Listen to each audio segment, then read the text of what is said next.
दोस्तों, यदि आप लोगों को भी कभी भी किसी भी रास्ते में सोने की चैन, सोने की अंगूठी, चांदी के कोई भी आभूषण या कोई भी सामान आपको सड़क पे पड़ा मिलता है, या आप फ्रॉडुलेंटली तरीके से किसी से लेते हो, या फिर धोखाधड़ी से लेते हो, या फिर आप लूट करके, चोरी करके किसी भी माध्यम से आपके पास कोई सामान आया है, वह सामान आप क्या करते हो, सीधा सुनार के पास पहुंच जाते हो या फिर कबाड़ी के पास पहुंच जाते हो। मीन्स कोई भी बिना नंबर की बाइक थी तो कबाड़ी के पास पहुंच लिए, कोई भी किसी का नंबर प्लेट तार के आप गाड़ी चोर ले गए, कबाड़ी के पास ले गए। तो मेरे भाई, कल मेरे ज्वेलर भाई का फोन आया था कि सर ऐसे ऐसे मेरे पास कोई चैन देने आया था, वो इस तरीके से दे रहा था, क्या कानूनी प्रावधान है। तो मैं आप लोगों को बता देता हूं। पहले धारा नंबर 410 से 414 ऑफ आईपीसी था, अभी बीएनएस की धारा नंबर 317 का पार्ट नंबर 1 से 5 बताया गया है, जिसमें यदि आप कोई भी चोरी की हुई संपत्ति यदि रिसीव करते हो, या फिर डकैती की हुई संपत्ति यदि उसे बार बार रिसीव करते हो, या फिर उसको कहीं छुपाते हो, तो इन सभी में आपके खिलाफ 10 साल क्या आजीवन कारावास तक की भी सजा सुनाई जा सकती है। सबसे मेनली बात क्या है, धारा नंबर 317 के पार्ट नंबर 1 में बताया गया कि चोरी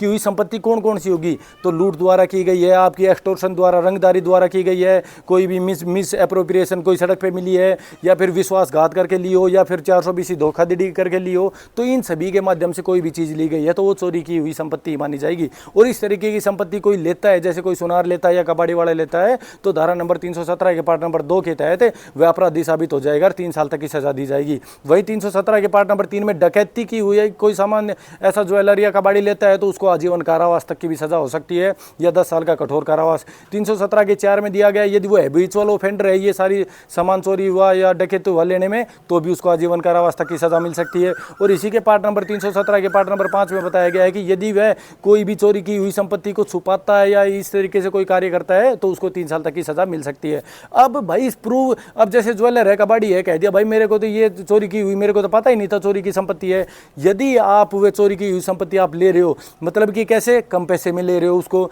लुक छिप के ले रहे हो, बिना उसके आरसी व्हीकल ले रहा है कबाड़ी, या फिर बिना उसके कागज़ के, बिना पर्ची के, बिना बिल के आप सोना ले रहे हो, या कम पैसे में ले रहे हो, या कोई भिखारी है, या कोई भी ऐसा मांगने वाला है, या कोई गैंगस्टर लग रहा है उससे ऐसा सामान ले रहे हो, तो इन सभी मामलों में, या आप आदतन हो, पहले भी आपने ऐसा कोई कार्य किया है, पहले भी आपने ऐसे चोरी की हुई संपत्ति ली है, तो आप ये आरोपी साबित किए जाओगे, चाहे आप कितना ही गिड़गिड़ा लेना कि मैंने यह कार्य नहीं किया। इसलिए कोई भी ऐसी संपत्ति ना ले, अदरवाइज आपको आजीवन कारावास तक की भी सजा हो सकती है। जय हिंद, जय भारत।